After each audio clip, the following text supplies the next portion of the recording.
Lieutenant Sarah Mendez knew she was going to die on Carthex 7.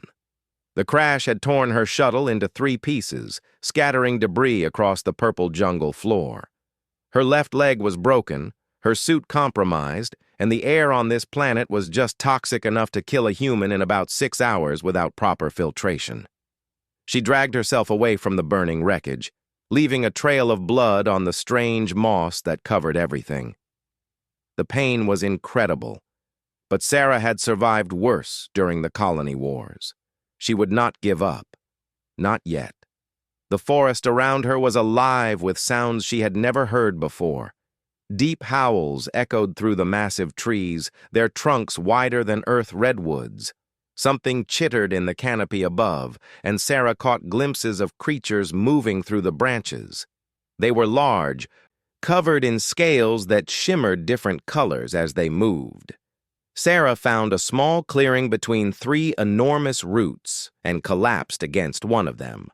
Her emergency kit was still attached to her belt, thank God. She pulled out the medical injector and pressed it against her thigh. The medication would help with the pain and keep her conscious a little longer. Her helmet display was cracked but still functional. The distress beacon was transmitting, but the nearest human vessel was 4 days away. She had maybe 6 hours of breathable air left in her suit reserves. The math was simple and cruel. She thought about her daughter back on Earth Station 3. Maya was only 7 years old. Sarah had promised to be home for her birthday next month. Another broken promise from a mother who spent more time in space than with her family. A twig snapped nearby. Sarah's hand went to her sidearm, though she knew it would do little good against the predators of Carthex 7. According to the brief survey data, this planet was home to creatures that made Earth tigers look like house cats. Something moved in the undergrowth. Sarah aimed her weapon at the shadows, her finger tight on the trigger. Her breathing was ragged, and she could taste blood in her mouth from the crash. Then she saw it. The creature that emerged from the purple ferns was not what she expected. It was small, barely the size of a large dog, covered in soft gray fur with darker stripes running down its back. Its face was almost feline, with large golden eyes that reflected the dim light filtering through the canopy. 4 legs ended in paws with retractable claws that made no sound on the soft ground. But what struck Sarah most was its age. This was clearly a juvenile, perhaps even a baby. Its movements were clumsy, uncertain. It tilted its head at her with obvious curiosity, sniffing the air. Sarah lowered her weapon slightly. The creature did not seem aggressive. It took a cautious step forward, then another, its nose twitching as it examined this strange being that had fallen from the sky. Behind it, Sarah heard heavier footfalls, deeper growls. The cub's family was nearby, and they would not be as curious or harmless as their offspring. The little creature came closer, ignoring Sarah's attempts to shoo it away. It circled her slowly, sniffing at her boots, her equipment, her broken leg. Then its attention fixed on something specific, her helmet. Sarah had removed it after the crash and set it beside her. The visor was still flickering with diagnostic data, casting blue light across the clearing. The cub approached it carefully, extending one small paw to tap the transparent surface. When nothing happened, it grew bolder. It picked up the helmet in its mouth, teeth carefully gripping the edge. Sarah watched in amazement as the creature examined her helmet from every angle, turning it over with its paws like a child with a new toy. The blue light reflected in its golden eyes, and Sarah could have sworn she saw intelligence there, genuine curiosity and wonder. The sounds in the forest grew closer. Sarah could hear multiple large creatures moving through the undergrowth, calling to each other with deep, rumbling vocalizations that she felt in her chest. They were hunting, searching for something. The cub heard them too. Its ears flattened against its head, and it made a small chirping sound that was almost plaintive. But instead of running back to its family, it did something Sarah never expected. The small creature curled up beside her helmet, wrapping its body around it protectively. It looked at Sarah with those impossibly large eyes, and then at the helmet, and then back at Sarah. The message was clear even across the barrier of species. This was its treasure now. It would not give it up. Sarah heard crashing in the undergrowth, very close now. Through the ferns, she caught glimpses of the adults.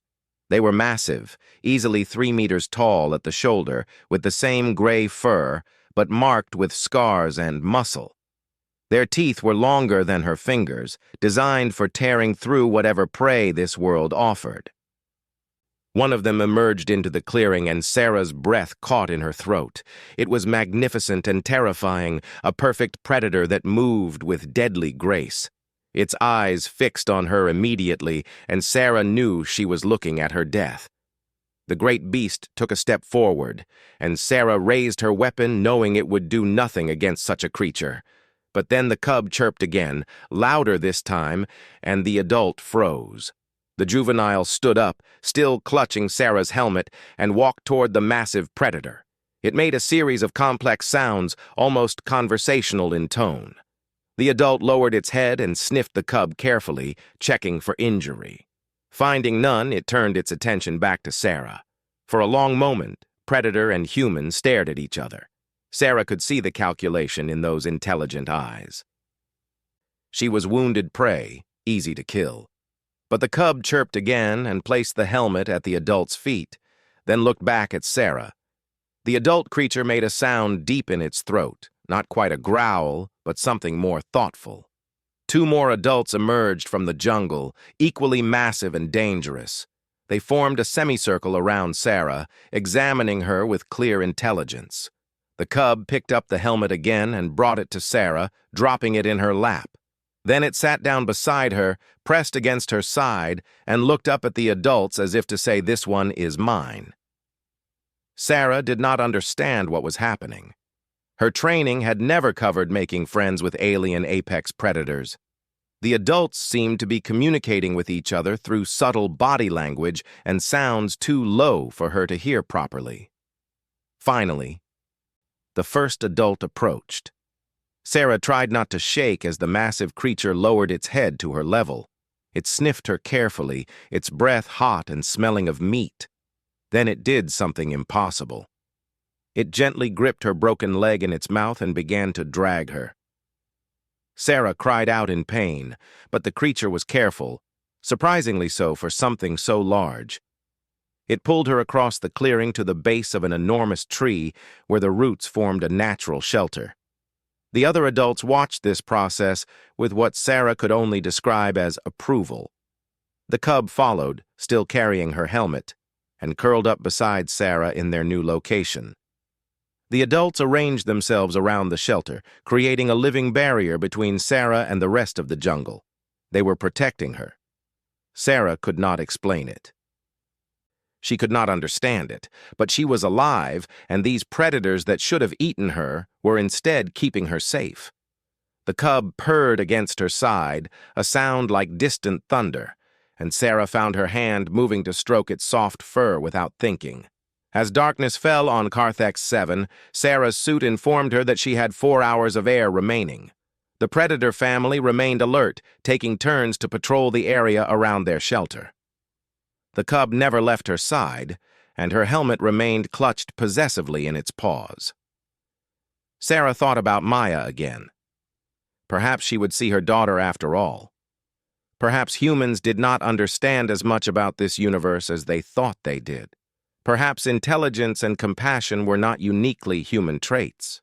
The cub looked up at her with those golden eyes, and Sarah smiled despite the pain, despite the fear. She had traveled across the galaxy and learned something her species had forgotten in their rush to colonize the stars. Sometimes you did not need a common language to understand that life was precious. Sometimes a gesture of curiosity and wonder was enough to bridge the gap between species. Sometimes a child, any child, could see past the differences and recognize something worth protecting. The adult predators called to each other in the darkness, their voices carrying across the jungle. Sarah realized they were not just guarding her, they were calling for help in their own way, alerting the area that something unusual required attention.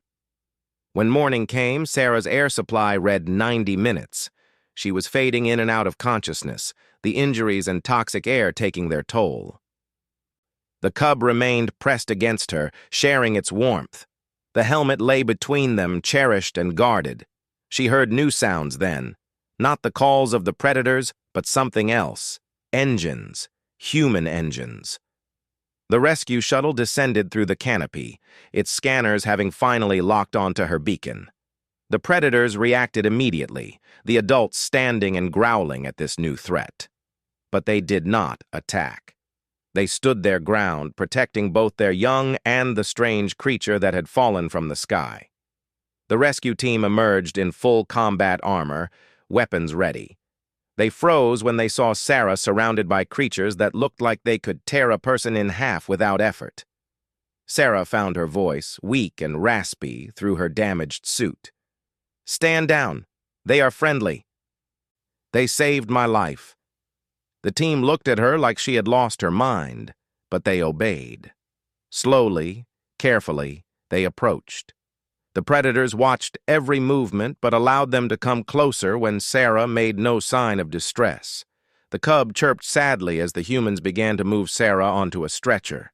It tried to follow, still carrying the helmet, but its parent gently restrained it with one massive paw. The juvenile made sounds of protest that broke Sarah's heart. She reached out with one hand as they lifted her. "Wait," she whispered. The medic paused, and Sarah gestured toward the cub. "Please, let me say goodbye." They lowered the stretcher enough for the small predator to approach. It dropped the helmet beside Sarah and pressed its face against her hand one last time. Sarah stroked its soft fur, memorizing the feel of it. "Thank you," she said, knowing it could not understand the words but hoping it understood the meaning. "Thank you for showing me that we are not so different." The cub stepped back, and its parent made a sound that might have been approval or farewell. As the rescue team lifted Sarah into the shuttle, she watched the predator family disappear back into the jungle, the cub looking back one last time before vanishing into the purple ferns. On the shuttle, the medic worked quickly to stabilize her. "That was incredible," he said. "I have never seen anything like that. Those creatures are classified as extremely dangerous." Sarah closed her eyes, exhausted. "Maybe we need better classifications. Maybe we need to remember that dangerous and evil are not the same thing." She survived the trip back to the station and made it home in time for Maya's birthday after all. The doctors called her recovery miraculous. Her leg healed, her lungs cleared, and she returned to duty 3 months later. But Sarah never forgot the cub that took her helmet and curled up beside it like it was the most precious thing in the universe. She never forgot the family of predators that protected her when they could have killed her. She never forgot the lesson learned in that purple jungle. Humanity was not alone in the universe, and they were not the only species capable of compassion, curiosity, or love. The stars were full of wonders, and sometimes those wonders came in unexpected forms. Sarah requested a transfer to the Xenological Contact Division. Her first official recommendation was that Carthex 7 be reclassified as a protected world, its native species designated as sentient and worthy of study, not exploitation. The recommendation was approved, and Carthex 7 became the first planet protected under the new Interspecies Intelligence Act. Years later, when Sarah's daughter asked her why she changed careers, why she dedicated her life to protecting alien species, Sarah told her about the predator cub that taught her the most important lesson of all, that a child's wonder at the universe was universal, crossing barriers of species and worlds, that sometimes the greatest treasures were not gold or technology but simple moments of connection, that humanity had much to learn from the creatures they shared the galaxy with, and that sometimes the scariest monsters in the universe could teach you what it meant to be truly human.